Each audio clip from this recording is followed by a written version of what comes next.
state to stand trial in the stabbing death of two little girls. Prosecutors say DNA evidence does link him to the 2005 killing of these two little girls, 8-year-old Laura Hobbs and 9-year-old Crystal Tobias.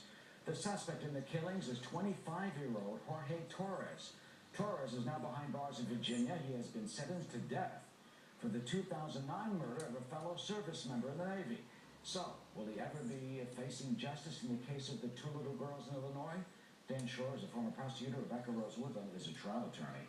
Dan, why wouldn't you bring someone to trial in a murder case? I mean, everyone's got to get justice. They should, and they probably will. The defense attorney is saying, well, my client's being sentenced to death. What are you going to do in punishment beyond death? However, it's really important to bring him for this new case. First of all, you have the family of the victims and the victims themselves. They have a memory that's going to live on. Their murder's been unsolved, or at least we think we have the killer now, but he hasn't been tried and convicted. You need justice. Also, just because he's convicted and sentenced to death, we don't know what's going to happen with the appeals in that case. We've seen many cases that are overturned or sentences changed, so he should face charges. This is a brutal crime, and hopefully he'll be brought to justice on this case also. Rebecca, does this happen often? Is it common if someone is sentenced to death or has been convicted of a murder, is then tried again for something else? We have seen this in the past. I mean, it's very rare there aren't many murder convictions in general in this country any longer.